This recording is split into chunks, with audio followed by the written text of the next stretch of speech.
Hi and welcome to this Champions League podcast. This podcast is a part of Popecast Sport. I'm Oscar and I'm here with my co-host. Hello, I'm Daniel, and welcome to this podcast. As said, we're going to start off by discussing the second leg of the quarterfinals, and we're going to then move on to discuss the upcoming first leg of the semi-final. But let's start first off with the quarterfinal between Juventus and Ajax. Now, in a opposite of the first game, which Ajax went out in the start just dominating, this was Juventus to dominate at the start. They really went out strong in this game. They really pushed Ajax way down. They had many opportunities, and Ajax barely got out of their half in the first half hour of this game. And it was just a matter of time before Juventus scored. And in the 28th minute, they had a corner, a little weird decision by the centre-back De Ligt in Ajax, and Cristiano Ronaldo headed home a 1-0 to Juventus, which at this point meant that they were through. And coming from this, Juventus really starting off quick, and they're just a better team. 6 minutes later, after a mistake in the Juventus backline, Donny van de Beek reaches furthest on a ball right in front of Chesney and scores 1-1. And the game is just wide open once again. And it was weird. It was kind of weird, like the Juventus pressure and then immediately Ajax scoring like this. It put the game in a weird, I would almost say, stalemate for the rest of the half. Nothing really happened. There was a few half chances on each side, but went into half 1-1. Juventus had been a better team, but Ajax somehow managed to get that 1 point. Now going into the second half, we had to wait until the 67th minute before something else of real interest happened. And this time a corner from Ajax with Matthijs de Ligt, the same guy who was on the fault for the Juventus first goal, now headed home 2-1 to Ajax, which actually ended up being the final result. And this would mean that Ajax actually went through against Juventus with 3-2. Now, if you look on the stat on the entire game, it's a very even game. 13-14 shots with Juventus at home, of course. 3-4 on shots on goal. 51-49% possession. Very even passing percentage. Just a very even game. But in the end, Ajax managed to get the best of it. And they are deservedly going through. Now, going into this, I thought Juventus were going to win 2-1. You thought that Juventus was going to be in 3-1. We were both wrong. Ajax really shut us up again, just like they did in the first round. So, can't wait what they'll do next. But yeah, moving on to the next game, and I think you will take that, correct? Yeah, that was the game between Barcelona and Manchester United that started in a really strange way if you look at the score. It started with Manchester United pressuring Barcelona down in their own penalty area. But then, out of nowhere, after 16 minutes, Lionel Messi scored. And it was like lightning from a clear sky. It really came from nowhere because United was having the ball a lot. It was ridiculous in so many ways. And then they actually continued somehow having the ball after that, even if Barcelona was having some ball. And then again, not completely out of nowhere, but Lionel Messi strikes again after 20 minutes with a goal that, in my opinion, David De Gea should be able to stop. Any day of the week, or mostly at least. It was a really big mistake by him. And in my opinion, they never recovered from it. They had some ball and went back and forward, but it was a lot of back and forth. But in the second half, Barcelona really ended the match with a 3-0 goal by Coutinho. And if you look at the match like from the bigger view in stats, it was a classical Barcelona match. 63-37 in ball possession for Barcelona, and 13-9 in attempts on goal. And really, this is really impressive from both teams in my opinion. Barcelona had 92% passing accuracy and Manchester United 88%. So they weren't doing a lot of mistakes, but for some reason Manchester United just couldn't get into the box and getting the ball in there to score against them. They had so serious problems with that, even in the beginning. They were dominating it the first 10-20 minutes. I thought they were going to crush Barcelona. So Barcelona getting away with a 3-0 win here, I didn't see that coming after the first minutes. And that actually makes us having a 4-0 in total for FC Barcelona against Manchester United. And I don't think any of us said it coming. I have to check here. You thought, Daniel, 2-0 here to Barcelona in this match? I can say it correct. And I thought that's correct. 2-1 for Manchester United in this one. So really, in my opinion at least, this was a shocker. Especially if you look at the start of the match.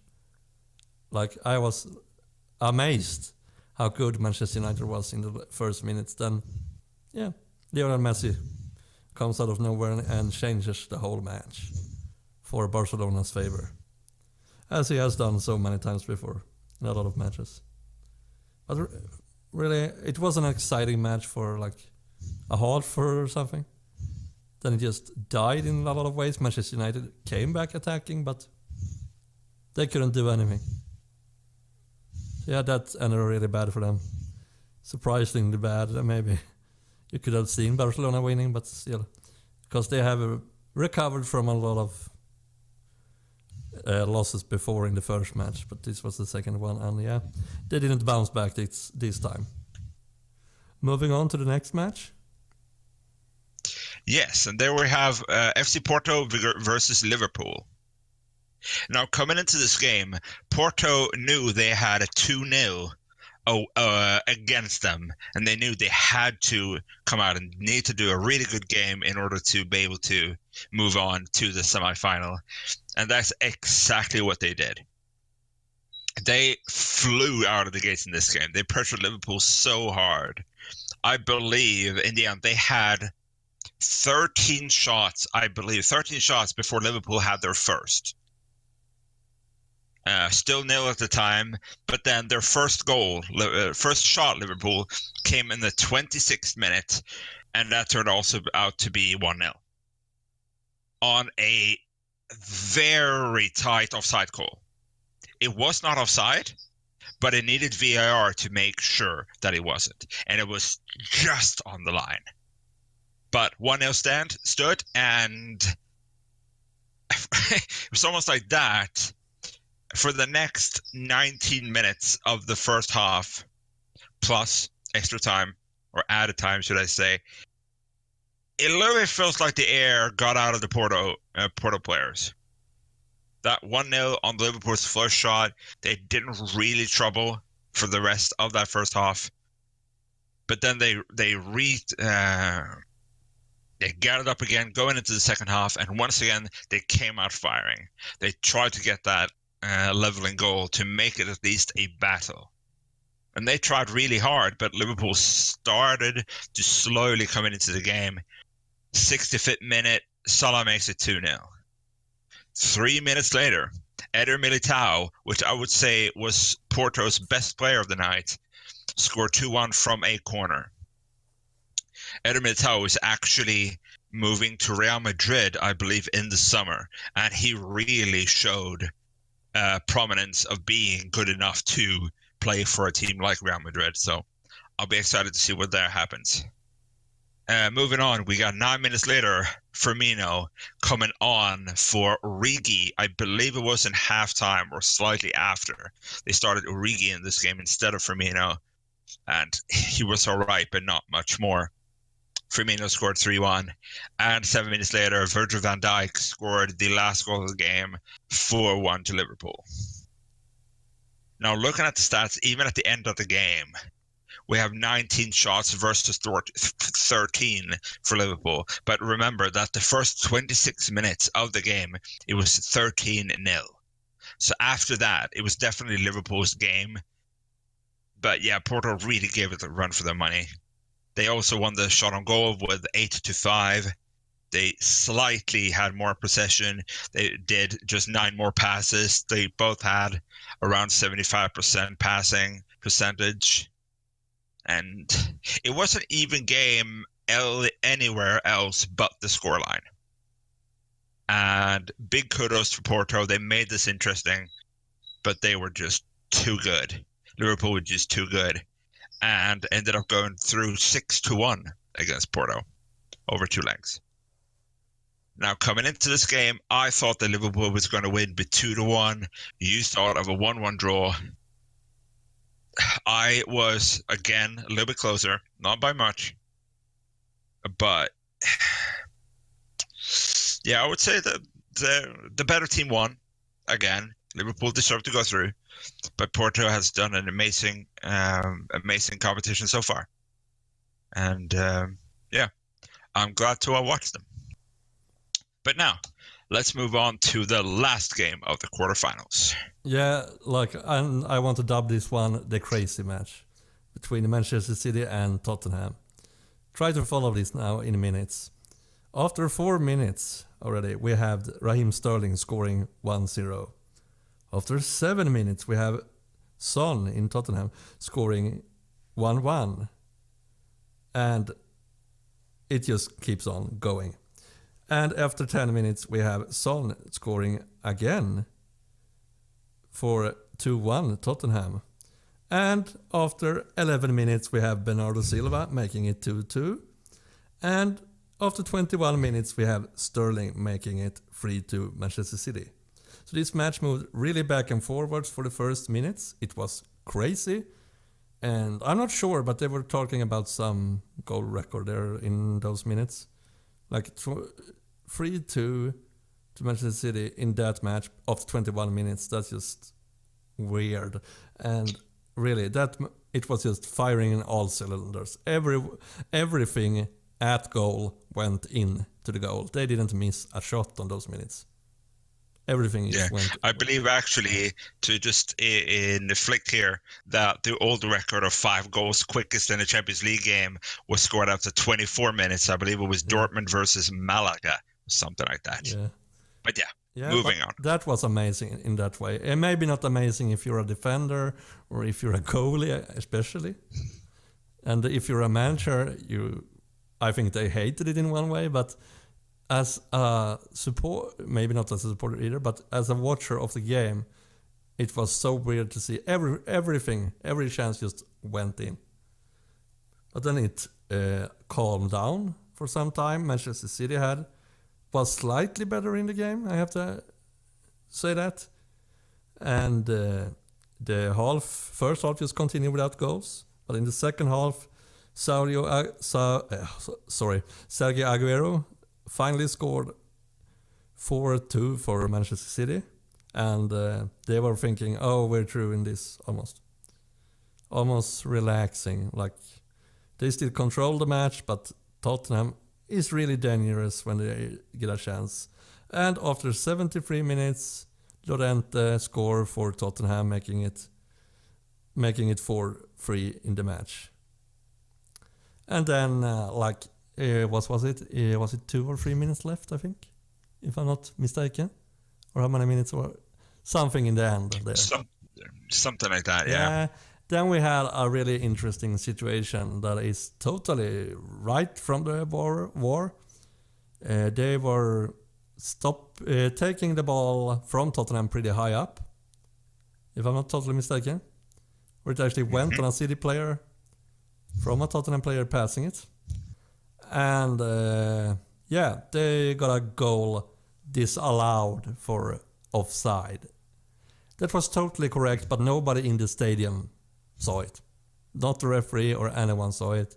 It was totally a war decision, and it was totally fair. Like that. It's just sad that you win a match with 4-3, and you actually don't go past the stage because of away goals, because Tottenham won the first match with 1-0. So yeah, really weird one, because like Manchester City was already celebrating that they have gone through when that VAR decision came. I think actually Pep Guardiola had been celebrating for around 36 whole seconds before it came, or something like that, if I'm not mistaken. They said something in those terms, and yeah, that was like going from heaven to hell for him really fast. And they pushed and pushed and pushed and couldn't score in the end. So yeah, like I said, Tottenham went through these two matches with a total score of 4-4 in goals, but more away goals than Manchester City, because Tottenham won with 1-0 in London. So yeah, a really strange match. Manchester City had 20-11 attempts on total. Not all of them on goal, of course. And yeah, you could see the normal Manchester City way with 63 against 37 in advantage of having the ball. Nothing strange there. So yeah, a really interesting and really amazing match, at least in the beginning, to see. Like, if you blinked, you would miss a goal, almost. And like, if you watch another match and you see those flash scores, they couldn't keep the same pace at all. So really interesting one, and not maybe the best, most well-played match in that matter, but yeah, funny to see if we love goals. So it was really a match worth seeing in that matter. Moving on to the semi-finals. Now, the first game we're going to talk about is Tottenham versus Ajax. Now, this is out of the 4 teams left, these are definitely the 2 smaller teams, which is a fun dynamic, that they're the 2, like, in quotation mark, smaller teams, and they're the 2 biggest teams. But looking at this, we have Tottenham, who beat out Manchester City. They beat out Dortmund before that, really shocker, while Ajax have beaten out Juventus and Real Madrid in their last 2 rounds. And I'm really looking forward to this. I think it's going to be a really hard-fought game. And if you look at right now the injury lists, looking into the first leg at Tottenham, it's still quite heavy. We have Aurier out with a hamstring injury, and he might be back. We're not sure. Harry Kane with an ankle injury. He's not ready. He's probably going to be out for a while. Once again, though, we have no real return dates, but he's not going to be ready, I don't think. I've heard rumors he might be ready for a potential final if they get it there. Maybe. I've read a little quote from Pochettino saying that, but time will tell. We have Eric Lamela with a hamstring injury. Also unknown, will he be back? We have Harry Winks with a groin injury, also unknown. They might be ready for this game. They might not. Time will tell. And then we have, for the last injury, we have Moussa Sissoko, which has been, I would say, surprisingly important for that midfield. Out with a groin injury, and he's touted to be back in early May, but not early enough to be ready for this game. To be fair, this plays on the last of April, I believe, so it's not even the right month. But yeah, he's probably be ready for the second leg. They think that already, but yeah, not for this. They also have a very heavy suspension in Heung-min Son, a guy who scored 2 goals against Manchester City in the final game, which Pope has talked about. And it's just been very important for Tottenham whenever Kane has been injured this season. He's suspended with too many yellow cards, so it's only out for 1 game and then he'll be back. Looking though at Ajax, they only have 1 real injury, and that's their fullback Nusser Mazraoui, who got injured. He was suspended in the first game against Juventus. He got back, and in the 7th minute of the game, he got injured. And in the 9th, he got substituted. And yeah, we have no knowledge of when he'll be back. So yeah, with that in mind, looking at predictions.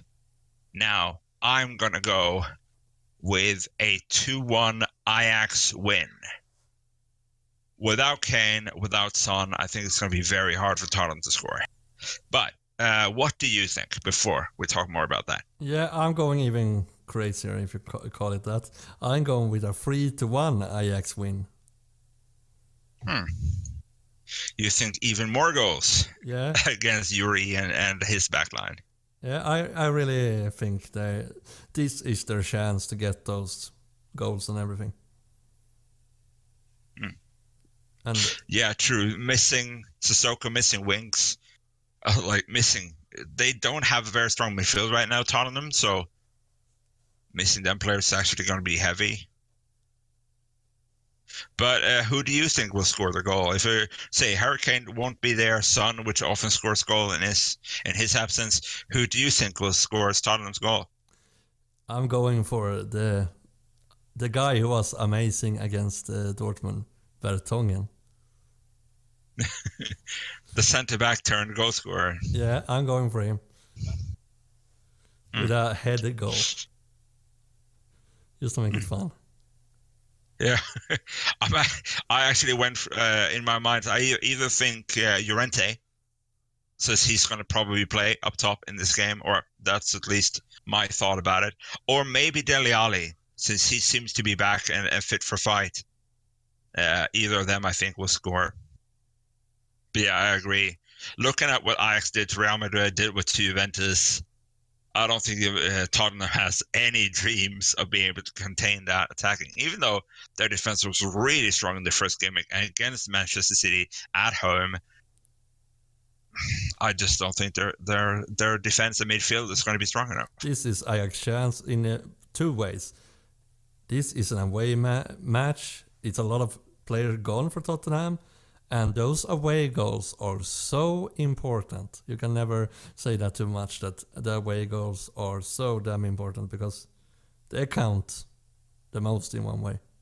So yeah, definitely. If they really take advantage of this injury situation in Tottenham, I think they're going through this if they do that. Because I have seen their defense when they play some matches against really good teams. They have played against really strong teams with that defense. They could defend the win for this if they get away with a 3-1 score away against Tottenham. They could win this by defending at home. I don't think they will go into total defense, but they could. Like, they are so good at it. If Tottenham needs to keep Ajax away from scoring in this one. Yeah, I agree. Although I don't think, just as you, I don't think if they win this game 3-1, I don't think they will go defensive at home, because I don't feel that's their style. But they are strong enough defensive. They're going to be very smart at the Johan Cruyff Arena next week, or the week after, should I say? But yeah, interesting, very important first tie, definitely. Yeah, in so many right now, Ajax is definitely the favorite in my book. Yeah, even if they're not favorites, if you look at the team size and league size and everything. But they have done it amazing. They deserve to be in the final. Yeah. They have shown that league size doesn't matter if you have a good, cohesive team. And that's exactly what Ajax has right now. Yeah. They have the experienced head in Blind in the back line, and Dusan Tadic up top, with the youngsters of Van de Beek, of De Ligt, of De Jong. So yeah, they have a good mix there. I actually think that they had, don't quote me on this, they had, if you count everyone and put that together, what's the, like, what is the English word for it? The age, if you look at the whole thing. Yeah, average age, I guess. Exactly. I think they had absolutely one of the youngest teams, if you count from round of 16 and after that. Oh, yes. Yeah, I believe their starting lineup, or at least, was something like 25, and that's with 30-plus-year-olds like Blind, like Tadic, who's 29, in that team. And I also think they have a midfielder whose name right now is eluding me, but I believe they have a midfielder also 30-plus, so definitely increasing them in their age as well. yeah, so that's a really exciting team. I know that at least one of their best players are going away from them next season, sadly. Yeah. But what a team they have gotten together there. Wow. Yeah. Definitely. Yeah. So let's move on to the second game. Yeah, and this is yours to take away. Yeah, I think this is the one who's going to be the most even in my book, at least. It's FC Barcelona against Liverpool. And we start off in Barcelona with the first one. And injury-wise, for Barcelona, it's just Rafinha. And he's probably gone for the rest of the season. Actually, for them, he has been gone for a while now also. So I think they have already counted him out of the squad for the Champions League. Yeah, probably. He's been injured, I think, since November, if I saw the facts correct. I don't think he's in the squad, on the paper, even. Mm-hmm. And that's their only injury, and no suspensions at all. But moving to Liverpool, they have 3 guys on the injury list. We have Fabinho with a head injury, unknown time. We have Roberto Firmino with a muscle injury, unknown time. And we had Adam Lallana with a muscle injury, unknown time. So yeah, in my book, the most important of them might be Firmino, if I have to choose. But in my opinion, they could still replace them. They're not unreplaceable in that team at all. They have some good players to put in there otherwise, but maybe not in the same class, but they could still replace them. They're not falling with those guys. And Barcelona has done the usual Barcelona thing, going into this match and beating everyone. And yeah, it's just a matter of time until they go out, because even if they are a really good team, they don't win Champions League that much anymore. And Liverpool, correct me here if I'm wrong, Daniel, but they were in the final last year? Correct. They were up against Real Madrid. Exactly. And that was... do I even dare to say the name if someone Liverpool supporter is listening to this, but I'm saying it anyway. It was Karius' match. And not in a good way. Yeah, he did not have a fine afternoon. Yeah, that was the famous match that he messed it up in a lot of ways. Yeah, that was really bad for them. But they have a really good squad now. And if I might say it, they are in the race for the Premier League. They are really pushing Manchester City there. They have a really, really good team. At their best, they could beat anyone. That's the same with FC Barcelona. So yeah, this is the tougher match of those two. The other one is, in my opinion, this is I can't predict this one over 2 matches. So I'm just telling you what I think for the first one. In prediction-wise, I'm going for 2-1 for FC Barcelona in this one. So what are you going for, Daniel? I'm going for a 2-2 draw at the Nou Camp. The Camp Nou, or however you're going to say it. That will be interesting for the next one after that. Yeah, because even though the 3 injuries for Liverpool, they are believed to be ready for the game, and I'm hoping that they are. Like you said, they might be able to replace them, but they're definitely going to be, I think, a drop in their class. Absolutely, I would say Fabinho has been really good in that CDM spot, but I think they can replace him if they needed to. Lallana hasn't played for a long while, so I doubt he will even fit in the team right now as he's playing. But yeah, Barcelona has Messi. That's all we need to know really about them. He's going to be a nuisance for Robertson and probably Van Dijk. I'm guessing. I don't know though. Do they want to try to maybe man mark Messi with Van Dijk, or maybe then Messi would just drop off and that will leave for places for Suarez and for Coutinho or Dembele, whoever plays on the left hand side. So, but yeah, they're not going to be able to stop Messi the entire game, but neither will Barcelona be able to stop the so dangerous Liverpool front three of Mane, Firmino, and Salah. Yeah, they are really they are really good in the league, that trio. If you count that, I don't know the exact numbers in Champions League, but wow, they are beating away in the league.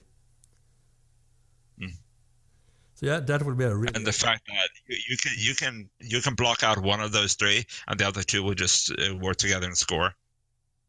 Like, it doesn't matter who you block out; they're equally as good, all three. And they work so well together that it's hard to freeze the entire attack out because, plus then you got Robertson, you got Alexander-Arnold coming on the wings, and you got a very sturdy midfield. Yeah, Liverpool is just hard to beat any day of the week. So, yeah, they're really tough, and they you can see that in the league also when it comes to them. And Barcelona is, of course, they have done more mistakes than Liverpool in the league, I think. Yeah. I believe, though, I might be mistaken, but I think I've heard the correct that Barcelona has secured the league title this year even though they're played badly. So they will now, I think, be able to focus more on the Champions League because now they have won. I think. I might be wrong here. I have not actually looked this up beforehand. I should have done, but I didn't. So, hey, Liverpool is still in a big hunt to try to track down Manchester City, as you said. So in that sense, Liverpool still has two fronts to play, and Barcelona. I don't know how it is in the Spanish Cup, or whenever it's played, or if Barcelona is in that, or Liverpool in any domestic cups in England. I don't actually know that, but yeah. Liverpool is, if I'm not mistaken, I'm doing the predictions on my channel, they are out of every English cup, if I'm not totally mistaken. Okay, so they just got League and the Champions League, so they got two tournaments to care about. And Barcelona has, at least one. Yeah, don't quote me on this one, but if I remember correctly, Barcelona is not that sort of a team that puts on the B team in a match just because they won the league already.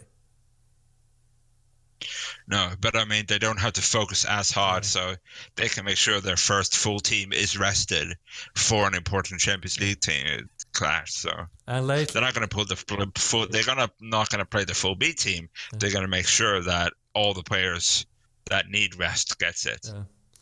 Yeah. A long time ago, I know that Messi didn't rest any match at all. He does that sometimes now, if I'm not mistaken. He is not playing as many minutes anymore. Not all the time, at least. That it was before, so maybe they would rest him some more minutes or something like that. That was totally unthinkable just a few years ago, I know that. But I think they will rotate more now than they did 5 to 6 years ago in the team. Yeah, definitely.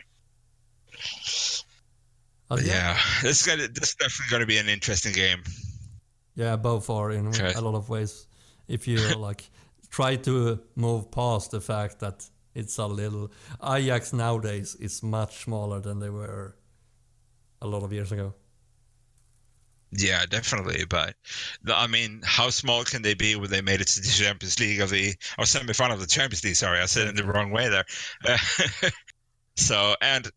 They won, I believe they won the Champions League in 95, I believe. But that was before they changed some of the rulings. That's before some of the big money started pouring into football. It's way harder now for a small team to actually go far. in the Champions League, because this is now where the big teams have got that much more money.